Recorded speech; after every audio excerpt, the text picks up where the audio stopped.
Alright, hello there. Very much welcome to this channel. I'm Marvelous David, and what we're going to be basically doing today is trying to recreate a portion of the Euro 2024 flyer. That's one of the flyers. I got that from the WhatsApp channel where the majority of the broadcast during the competition was being made, and I found the flyer very interesting. I found the generality of the design for Euro 2024 very interesting. The vibrance, the concepts, the process, everything. So beautiful. So I felt this could be used in different projects, and I just want to share it with you. You could incorporate this in some of your projects and get that delight you are looking to create for your clients or for yourself, in any case as the case may be. All right, so let's get straight to it. So remember, the basic thing is not for you to really copy and paste exactly, but to draw inspiration from this. All right, so let's get straight to this. We're going to be using Adobe Photoshop to get this done. Here I am in Adobe Photoshop. So I've basically recreated this already. This was what you saw as at this thumbnail. This was what was on the thumbnail of this video. I'm going to be recreating it from beginning to the end and trying to put you through majority of the concepts that was used in this, so you can incorporate this in any of your projects and create that delight you're looking out to get. All right, so let's get started. So first thing you want to do is to create a new project. I have this created already, so I'm not going to use any of this, but for use I would have to pick out some elements from here and drop it in my new project so as to get the exact effect I'm looking for. So this is a new project already. This is a 1280 by 720 canvas on Photoshop. So first and foremost, the first thing I want to do is to create my background. Before that, actually, I sampled my colors already. I picked the flyer I used exactly, so I sampled the colors. I'm going to just pick out my colors and drag them into my new composition so I can have a reference point. So I'm going to just drag my colors in, and yes, I have my colors here already. So I'm going to just put them by the side. So what I basically did was pick this from the already existing design. Now that's a pro tip. All right, that's a big huge pro tip for you. You can just sample out your colors so you don't have issues on the long run. All right, so I want to create the background first. So I'm going to create a new layer. I'm going to set my, yes, I named the colors already actually. So I have background blue. I think this is my background blue here. All right, so I'm going to just change my foreground color to the background blue, and I'm going to pick up my paint bucket by hitting G. I'm going to make sure now that my new layer is selected. So I'm just going to pour that. So I have my background here already, and I also have my background lines. As you might have seen in the design, I have quite a number of lines in that. So I'm just going to try to recreate that very quickly using the rectangle tool and this color. This is my background highlight. I called it the highlight here. You can see that that's the highlight color. All right, so just stay tuned. I'm going to try to first make this a bit faster. So first thing I want to do is to create a rectangle first. The first rectangle, just create any rectangle and set the color to my highlight color, my background highlight. So just stay tuned. Okay, let me just do this.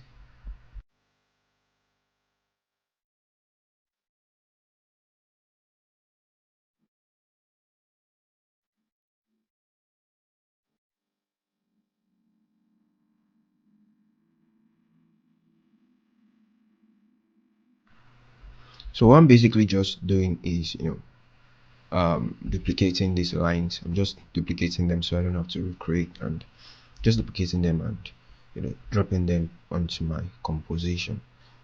All right, so I have this, duplicating the rectangles already. So you might really want to do the same thing also, just to save your time and to save your time and speed in your design. All right.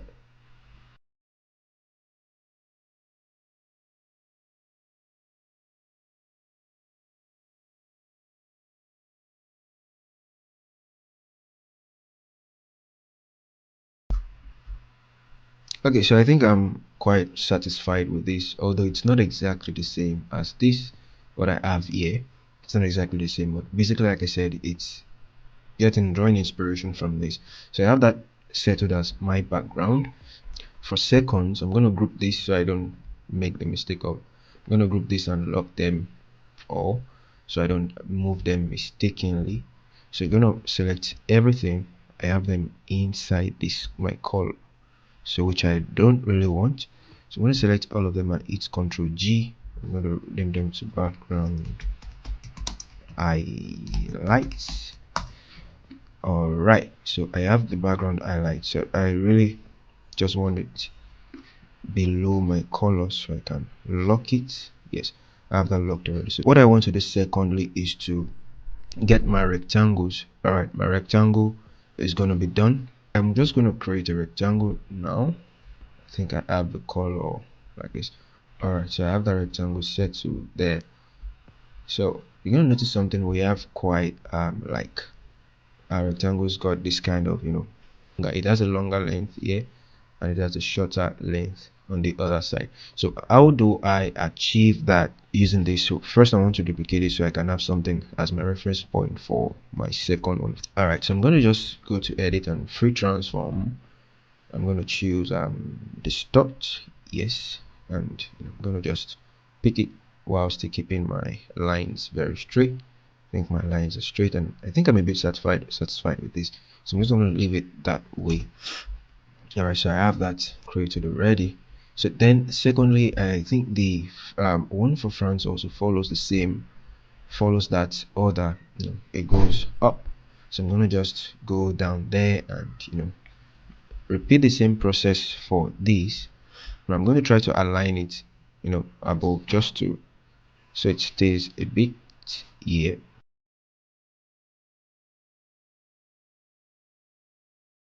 So I'm going to move that up a little bit, and so I'm going to change that color to the France blue for the second. So I have that, that contrast I'm looking out to get. All right, so I think I have something very end here also. So I'm going to choose the same way we repeated that. So I'm going to pick the distort tool. For me, this is okay. Secondly, what I want to do is type in my text already, France and Espanol. So I'm going to pick France, and I'm going to type France, EESP. All right, so for this I have the color. I'm going to sample my color here. This is my text color, yellow.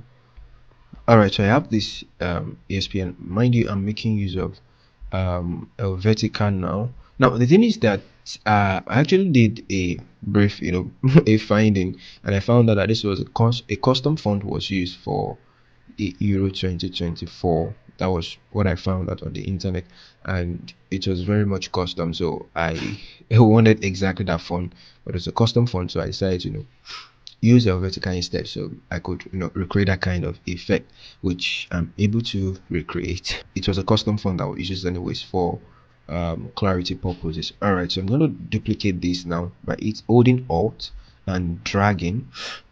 So I have my FRA. So I have FRA, yes. So the France was typed in red, so I'm going to pick the red. Think what's next is the pictures themselves.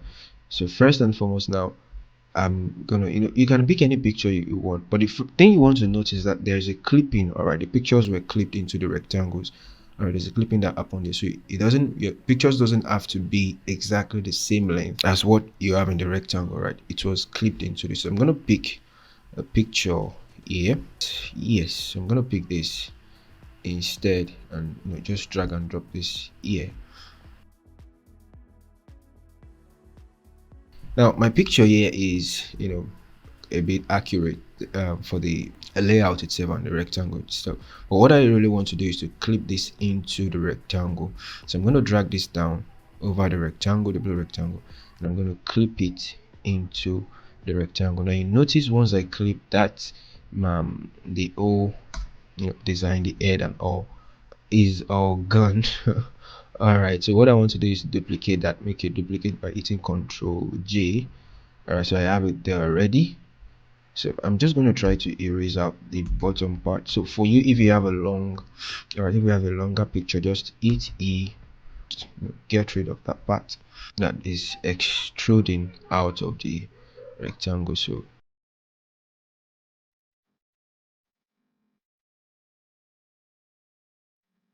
all right, so this is erased out already. I think I have that settled. So I'm just going to group my fronts into a a new layer itself. I mean a new group, sorry. So I'm grouping fronts. I have fronts. Alright, so I want ASP to be below, so I have the fronts. Alright, so next I'm picking up the next picture. That's that of Lamin himself, Yamal, and I'm needing the picture without the. So I'm just gonna drag. Alright, so it's still a bit bigger, but I think I'm gonna leave ease like this. So basically the same process, clip into. Alright, so I'm gonna clip that here. I have that clipped into this place. I'm gonna duplicate. I'm going to use my eraser tool to clean up every excesses at the bottom here, so I have that accurate. So that's just basically it, and I'm gonna Control G, name this ESP. All right, so I think I have that basically done already. We have this done already. So after this, what you really want to do is add details. All right, details, I believe details is what makes the difference between the realistic designs and the just flat looking design. So you really want to add details to this. So first you want to put a shadow behind the pictures. All right, so how do you do that? So I'm going to create a new layer here, and after the layer clipped into that, I'm going to pick my brush tool, clipped into the rectangle. So I'm going to pick my brush tool and just.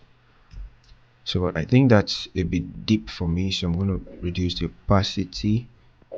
It's a bit just going to reduce the opacity and try to skew this in a bit, so I have a little resize that. I have a little bit of. So I'm going to set the opacity to around 60. So I think I have something very okay. So basically I'm going to just duplicate that also for. I'm going to take it into the group I call the fronts.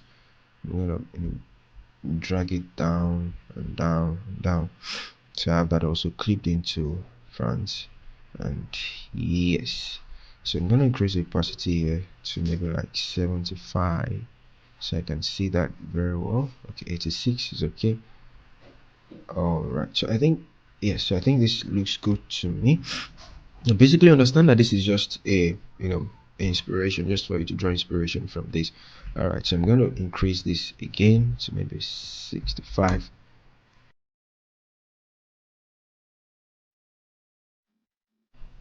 All right, so that's just basically it. And finally what I want to do is to add a bit of contrast. All right, so I'm going to go to each folder and add a bit of contrast to the pictures themselves. So I'm going to create a levels. I'm going to hit the adjustment and pick on levels. All right, so I just want to clip that into each of the groups themselves. So I really want the fronts, I want ESP, so I'm just going to push up the darks and increase the light. And all right, so same thing, I'm gonna repeat that for Control J, and so I'm done here. I just want to create finally an adjustment layer over all of it. All right, so I'm just going to dial in so I have that contrast over everything. All right, so just to create an harmonization amidst everything, so that's why I'm doing this. All right, so that's basically it anyways. This is basically, so I want to share out my colors, so I have this done already. All right, so your subsequent project, you can just incorporate this and get that delight you really want to get. All right, so this is basically how it all gets done. So these are final results here. So I hope you found this very helpful. Let me know what you are doing with this in the comment section, and please hit the subscribe button so you can stay up to date whenever I post up new content that's going to be much valuable to you like this. I'm Marvelous David, and thank you. Peace out.